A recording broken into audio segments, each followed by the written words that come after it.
जैसा कि आप लोग जानते हैं, बंगाल के अंदर ममता बनर्जी ने हजारों हिंदुओं की हत्या करवा दी।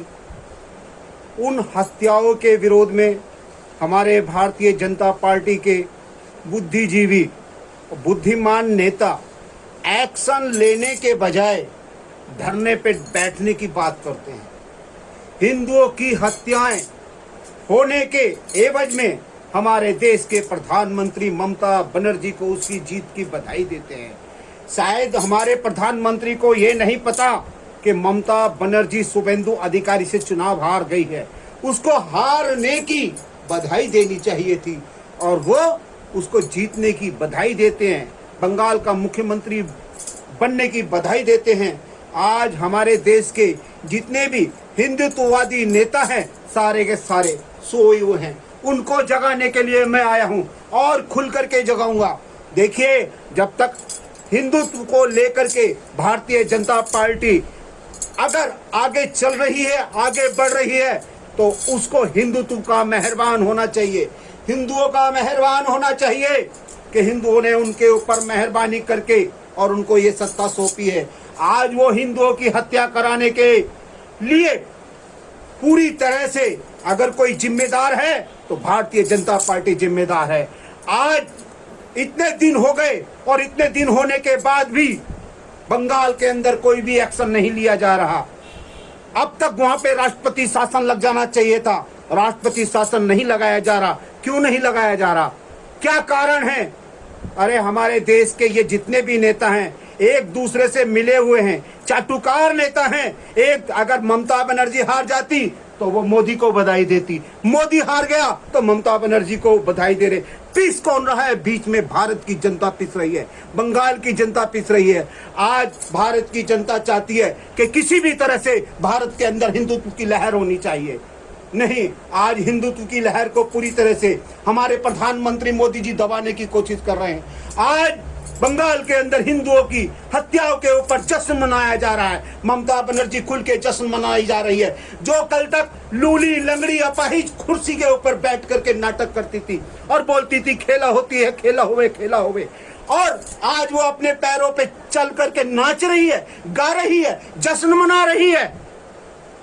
ऐसे जश्न ज्यादा दिन चलने वाले नहीं है।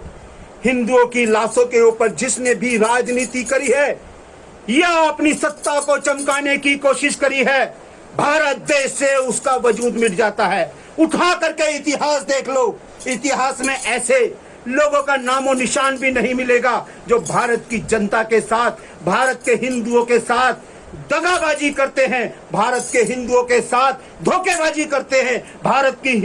भारत की जनता के साथ जिन लोगों ने भारत के हिंदुओं का खून बहाया, उनका खून देखा, उनके नृशंस हत्या कराई हैं, उनके घर जलवाए हैं, ना तो ऐसे राजा महाराजा आज तक हिंदुस्तान में रहे हैं और ना ही रहेंगे। ये मेरा एक खुला चैलेंज है। अगर तुम हिंदुत्व को नहीं संभाल सकते, हिंदुत्व को आगे नहीं बढ़ा सकते, छोड़ दो सत्ता, निकल जाओ हिमालय की ओर और करो यज्ञ तपस्या। मोदी जी, आपने कम से कम 12 इंची लंबी दाढ़ी तो बढ़ाई ली है। अब क्या है? झोला और कमंडल हाथ में थाम लो, क्योंकि हिंदुओं की रक्षा आपके बस की करना नहीं है। जो ममता जी बनर्जी खुलेआम हमारे देश के प्रधानमंत्री को राक्षस बोलती है, दुशासन बोलती है, दुर्योधन बोलती है, कपटी बोलती है, बाहर का बोलती है, कैसे बर्दाश्त करते हो अपने ही लोगों को और अपने ही देश के इन देशद्रोहियों को? अपने देशद्रोहियों को जब तुम जवाब नहीं दे सकते, पड़ोस के गद्दार मुल्कों को क्या जवाब दोगे तुम? आज भी वक्त है, संभल जाओ। आज भी वक्त है, होश में आ जाओ। आज भी वक्त है, एक्शन में आ जाओ। आज भी वक्त है और बंगाल के अंदर राष्ट्रपति शासन जितनी जल्दी से जल्दी हो सके बंगाल के अंदर राष्ट्रपति शासन लगाओ। कश्मीर के जैसा हाल बंगाल में होना नहीं चाहिए। तीसरी बार ममता बनर्जी के जीतने के बाद ममता बनर्जी की हिम्मत बहुत ज्यादा बढ़ गई है और वह कुछ भी कर सकती है। हिंदुओं के खिलाफ कोई भी एक्शन ले सकती है। जिन लोगों ने ममता बनर्जी को वोट नहीं दिया, उससे वो ऐसा द्वेष निकाल रही है, ऐसा द्वेष निकाल रही है कि उनका खाना खराब कर रही है, हिंदुओं के घरों को जला रही है, महिलाओं के साथ निर्मम बलात्कार हत्याएं करवा रही हैं। अरे मोदी जी जाग जाओ। एक तो हमारा देश कोरोना से वैसे ही पीड़ित है, कोरोना से लोग मर रहे हैं, उनका तो ख्याल जो कर रहा है वो कर रहा है। कम से कम जीते जी जो आदमी और जिनकी हत्याएं हो रही हैं उनका तो तुम कुछ ख्याल कर लो, जाग जाओ। अरे मोदी जी आपके ऊपर हिंदुओं ने बहुत ज्यादा उम्मीदें कायम कर ली थी। एक कितनी दुखद बात है, भारत का दोस्त, भारत का मित्र, भारत का हमदर्द, भारत का रहनुमा इजराइल, जो आज युद्ध जो कि बोला जा रहा है कि इजराइल एक आतंकवादी मुल्क है, किसके द्वारा? एक हमारे यहाँ पे सड़ी गली बदतमीज महिला सूरा भास्कर के द्वारा वो इजराइल को आतंकवादी कहती है। और जो इजराइल के ऊपर हमला करते हैं उनको साधु संत बताती है। अरे ओ सूरा भास्कर, जरा बोलने से पहले कुछ सोच समझ करके अपने वाक्यों को तोल करके बोला कर। हिंदू समाज में रहती है, हिंदुस्तान में रहती है, ऊपर से महिला है, और इस तरह की ओछी वाणी तेरे को शोभा नहीं देता। सूरा भास्कर, आज अगर तू चाहे कि हिंदुओं के ऊपर या हिंदुओं के विरोध में बोल करके तू एक फलक के ऊपर चढ़ जाएगी, नहीं, तू गर्त में मिल जाएगी। देखिए, बढ़ता वही है जो धर्म की बात करता है, आगे वही बढ़ता है जिसके हृदय के अंदर सहानुभूति है होती है। आज सोते हुए इजराइल के ऊपर 1000 रॉकेट लॉन्चरों से हमला करने वाला हमास आतंकवादी। सूरा भास्कर, बोलने से पहले तोल लिया कर, गंदी ओछी राजनीति मत किया कर, हर जगह भारत के विरोध में मत खड़ी हुआ कर, कभी कुछ अच्छी बातें कर लिया कर।